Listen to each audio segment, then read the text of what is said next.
The pressure is building heavily on Mikel Arteta and his players as the title race begins to slip from their control. What once looked like a comfortable 9-point advantage has now been reduced to just 3 points, and the momentum has clearly shifted. This sudden change has brought back a sense of fear and doubt around the squad, especially with the intensity of the Premier League reaching its peak stage.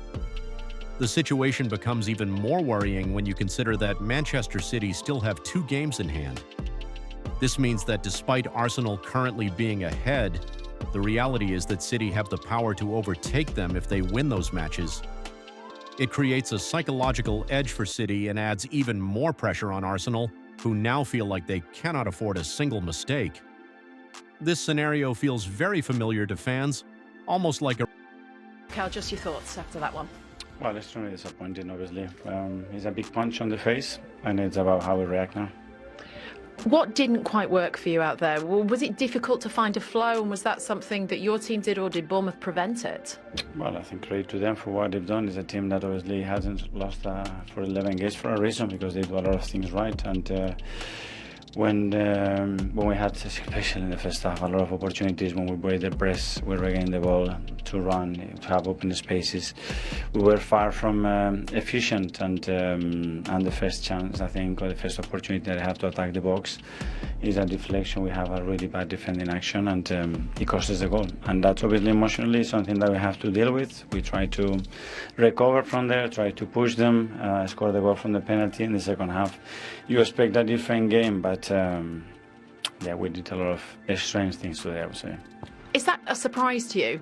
Like you just said, a couple of strange things, and you weren't as efficient. Does that come as a surprise to you from what you see? We've been very consistent. It can happen. This is football.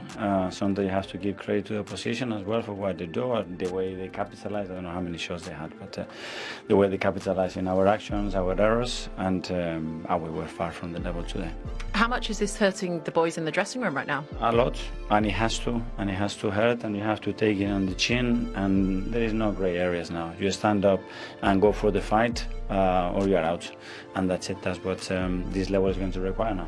And does it feel like this is the biggest week of your managerial career, and for these boys playing as well, with what's at stake? It's a big week, it's a lot of at stake. We're still in a really good position in both competitions, but we need to do better, but certain. Leo, Mikel Arteta has just said that that's a sucker punch. What did he say to you all in the dressing room, and what's the feeling after that performance? Was it an opportunity missed? Yeah, that's for sure.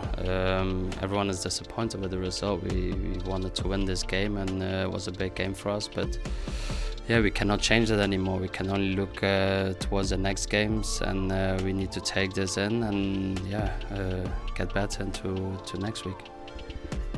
This is your first defeat at home since January. You still have that 9-point lead. You've just come back from playing abroad in the Champions League, which are on course as well for a potential trophy lift there. Does there have to be some context? Do you think there was a little bit of exhaustion, tiredness with the injuries, considering Bournemouth also had a 21-day break?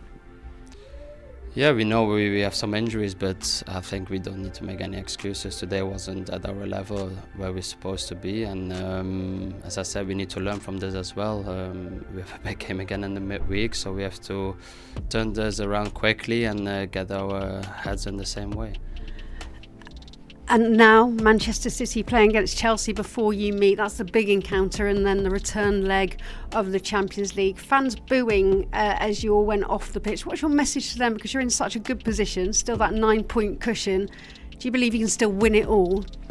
Of course, that's we have to believe. We're still in a very good position. We're still top of the league. As I said, we have a big game on Wednesday as well, and I understand the disappointment. We are disappointed as well. We want to win every game, and obviously we can only win games with those support as well behind us. And yeah, we can only look forward. We need everything. We need, first of all, we need everybody fit and available. So the ones that are not involved, the ones that are not with us, that are really big, important players, we need them immediately with us, because then we're going to be much stronger.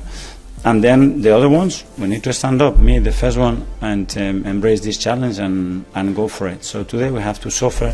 It's painful, it's a terrible feeling, but tomorrow is a different day. And if somebody would have said to me in August, you are in this position right now in April, I'm sure we will all take it.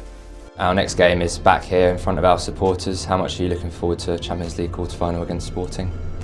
Yeah, like I said, it's a great game to have in a few days. So yeah, we just need to recover now, leave this behind, and make a very good performance on Wednesday.